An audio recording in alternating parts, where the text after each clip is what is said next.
into any situation here. Let's just all calm down. I'll have a pee and everybody will be good with that. So peeing's definitely a calming signal. Sitting or laying down, you see this a lot. A dog approaches, the other dog sits. It's a stronger one too. It's a stronger calming signal. It's a sign that's showing us this dog is really stressed. Okay, when you see that, wow, let's remove that dog from that situation right away. The dog will start to walk slower and have slower overall body movements. That's a big sign he's really stressed as well. Now, sniffing the ground or sniffing the air, those are, again, it's not coincidence. Something just didn't appear out of the ground. Poof, there's a nice flower all of a sudden. It is, again, stress.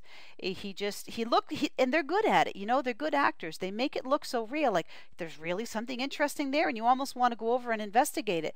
But, you know, after, you know, you get used to this, you understand that this is just the dog doing his calming signals. So it brings us to the stress signs. Stress signs are more things that are not necessarily going to calm a situation, but the dogs can't help it. Their body is reacting to something that's about to happen or something that has happened. Some of the signs of stress we see in our dogs are things like panting, trembling, that's huge. He's obviously really scared. Nose dripping, well, greyhounds are infamous for that. If anyone's seen a dog with a fear of noises such as thunder, when that thunder starts, or even before, the nose starts dripping and they will start drooling as well, and you may have to mop up with an actual mop behind a dog that's really stressed. So a dog can lose a lot of fluids very quickly from being stressed. You see their ears pinned back. They do a shake off. A shake off is what a dog does when you give him a bath and he shakes the water off. But it's a stress sign when he's not wet. So again, looking at things in context. If he just got out of the tub and he's wet and he shakes off, that's normal. If he's standing there completely dry and he shakes off when another dog approaches him, aha, he's stressed. Okay? Low tail carriage. Hiding behind the owner or hiding behind anything. And remember, we should never pull a dog out from these situations. We need to give our dogs more control over their own lives. And we're going to talk about that later. Excessive shedding. That goes along with the dandruff. You go into your vet and your dog looks wonderful and you're so proud of how great he looks, and then poof, he's shedding and he's dandruff all over the place. Well, vets know. They know that's a stress sign. Don't worry about that. And again, the vet is a stressful place. Doctors, dentists can be a stressful place for humans. That's normal. One thing you can do to combat that is to take your dog in once every week or two to the vet, have him weighed, and have people like the vet techs or the receptionist offer him a nice tasty treat. And if he goes in there enough times for a positive reason, going in there for a negative one won't be as bad. So that's something we can help our dogs with to combat stress. Another sign of stress is the hackles raised, right on the top of the shoulders. You'll see the hair go straight up. That's a dog who's really stressed. Again, that is one of the more harsher signs, and really be aware when you see that happening. Well, dogs sweat from their paws, so it's like people that get sweaty palms. If your dog's leaving footprints behind, boy, he's really sweaty, he's really hot, or he's really nervous. The only other way a dog can relieve heat, remember, is through panting. So if the air outside of the dog's body is cooler, this will help cool the body. But of course, remember, in a situation like you're inside of a hot car where the air is hotter than the dog's body, panting doesn't even help to cool them off at all.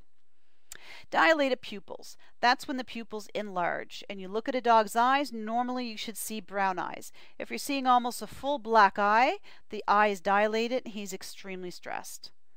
Tension around the eyes and mouth. That's a big one too. You're going to see like brows like you do on a person when they get angry or upset or nervous. You're going to see that on a dog too. And the mouth tension is huge. You can actually see what we call a muzzle pucker, which is where the whiskers are pointing forward. They're supposed to be laying out to the side, but they're so tense and their mouth is so tight that they actually pucker up. And that is a sign that the dog is really, really stressed. Now, the dog might lick your hand and you may think, oh, that's cute. Usually when a dog licks your hand, he's stressed.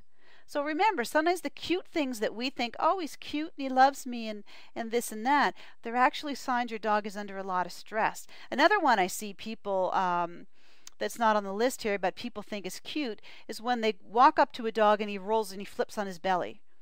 You know, this is a really clear submissive sign, and he's actually really stressed and scared, and he's trying to tell you, please don't hurt me. And people, oh, look how cute he is. Well, he's not cute. He's stressed. Let's help him. Let's not bend down and pet him in that situation. Let's move away from the dog. Call him up and pet him when he's standing up and feeling better about himself. Or even not even petting him. Let's give him some time to come to us. If he wants us to pet him, that's one thing. But putting a dog in that position where he feels the need to show us, like, please don't kill me, that's not a cute thing.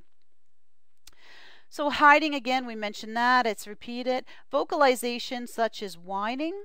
We mentioned the panting, but any kind of whining and this type of thing, he's a stress dog.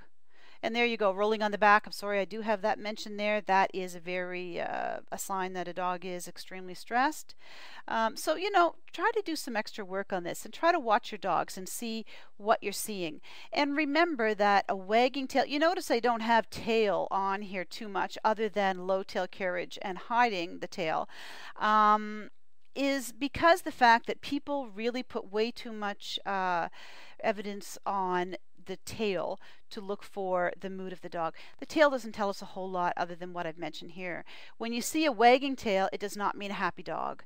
We really have to get that message out there. I hear it a lot. I hear it almost every day. Oh, look, he's wagging his tail, so he's fine. And I say, no. A wagging tail only means anticipation. It's an anticipatory reaction to excitement. That's what it is defined as. So something's going to happen. What is that something? That something could be anything. The something could be, I'm going to go chase that cat now. I'm going to go chase that squirrel now. I'm going to go jump on the cupboard now. I'm going to go jump on those people now. It's just an excitatory behavior, so it doesn't mean friendly at all. And he may not be doing that in a friendly manner. Especially a low, mid, slow back and forth wave can be a very predatory, he's thinking how he's going to handle this type of next thing that's going to happen. So be very careful of the tail wagging. The tail wagging that most people mean when they say the dog's happy is usually a very relaxed up and back and forth and quite fast. It's a fast tail wag, and quite just, and the whole body goes with it. The body is almost wagging. The bum is wagging. The whole body's wagging. He looks happy. His mouth is open. He's just happy dog with a smile on his face. If you put that all together in context, yes, that dog is probably a happy dog. But for the most part, forget about the tail and whether it's wagging or not, because that really doesn't tell us much. Let's look at the rest of the dog's body and understand how he's feeling. How does stress affect our dogs? Stress affects our dogs in a lot of different ways and for a lot of different reasons. Some of this is probably going to be quite enlightening for you. Stressed dogs are irritable, just like people. Think about the last time you were really stressed. Ask your family, were you irritable at that time? Probably they would say yes. Dogs are irritable too. Doesn't mean they're aggressive, it just means they're irritable. So, first one here we're going to talk about is chasing and running games that cause stress. Well, throwing frisbee for your dog causes stress. After a frisbee throwing session, it takes dogs about 3 days to come down. So then if you go ahead and have another frisbee throwing session in that time, the stress hormones go up again, which means your dog is always in a constant state of stress. So in other words, he's in that flight or fight mode all the time, instead of being a calm, relaxed, and well-balanced dog. So we'll talk about how we're going to get there later, but for now we just want to understand how stress does affect our dog. A stressed dog also will make more urine. So for example, a new dog moving into a new home may need to urinate up to 10 times a day. His body is just putting out more urine. New adopters need to be aware of this and take the dog out often. Stressed dogs also make more gastric juices, which causes diarrhea and stomach troubles. So that's a big cause of diarrhea. Most dogs will go through some diarrhea when they are into a new home. Stress can also cause infections like ear infections and urinary tract infections and bladder infections. So if your dog is going back to the vet for more than one time on such an infection, you may want to look at treating the cause, which is very likely stress and not just the symptom. Stress also eats up the immune system, which affects dogs in many ways, just like it does with people. And a dog who is on alert all the time or following us around, some people think that's kind of cute and makes them feel good. But remember, that's a stressed dog. The dog's always worried where you are. He's always gotta get up from his resting place, go somewhere else. He's just always going to be in that state of constant flight, and that's going to be a stressed dog. So we want to work on how to alleviate that for the dog. There's different things we can do. We can teach the dog to go to a mat, for example.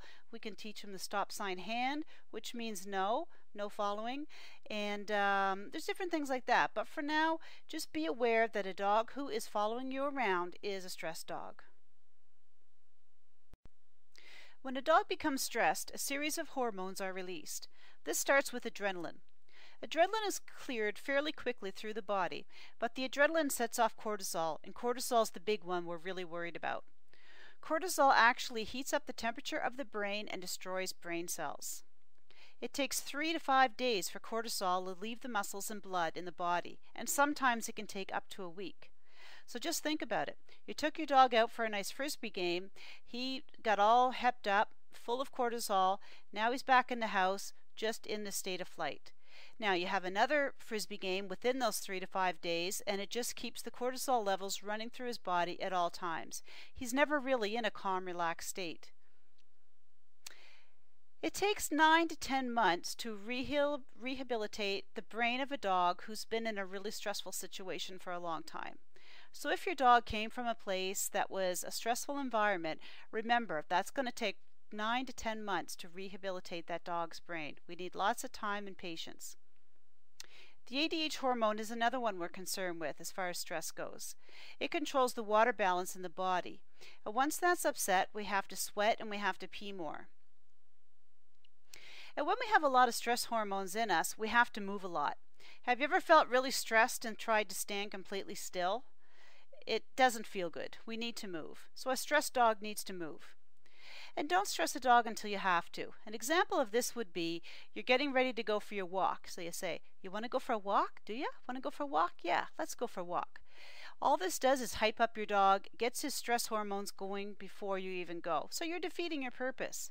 What we should try to do is make the walk a relaxing, calm time. So try to keep your signals really low key, and it would be a good idea to desensitize your dog to the collar and the leash. For example, if the dog sees the leash come out and he starts jumping around and getting really excited, just drop the leash and sit back down.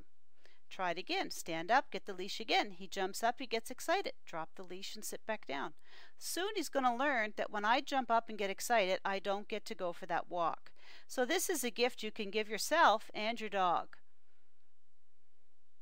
It's really going to benefit his long-term health and really going to reduce his stress. 80% of skin and so-called allergy problems are caused by stress. If your vet has determined your dog has an allergy, it's a good idea to have a test to prove this. Often it's stress, and again, it takes the body a long time to rehabilitate and to reduce the stress. So it takes months, and sometimes we don't get immediate results. Corticoid is related to cortisol, which is sometimes what is used to actually treat the condition. So think about that. If cortisol is the root of the problem, we're treating it by adding more. Now, stress also affects the heart and the resting pulse rate.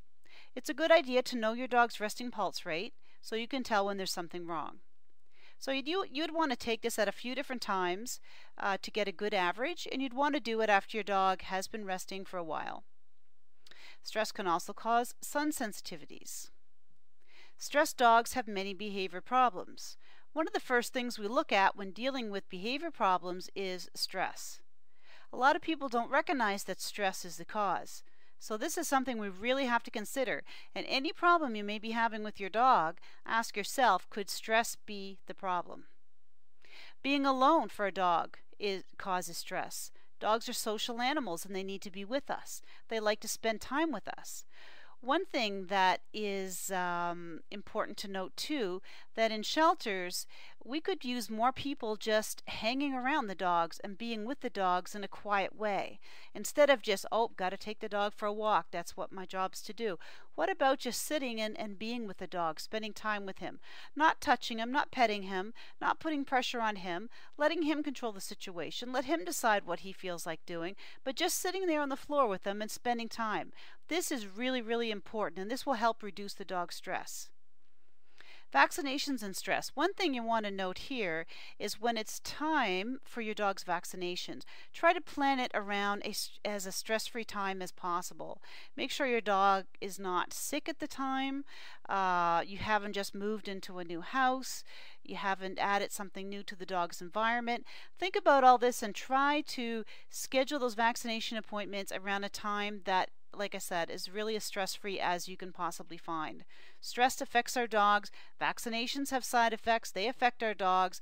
Let's try not to pair them up together. So what is not fun for our dogs? This slide is going to give us a chance to regroup, recap, and put it all together. Excitement is not fun for dogs. Remember, excitement isn't happiness. It isn't joy. What it is stress. So when our dogs are getting excited and over-aroused, let's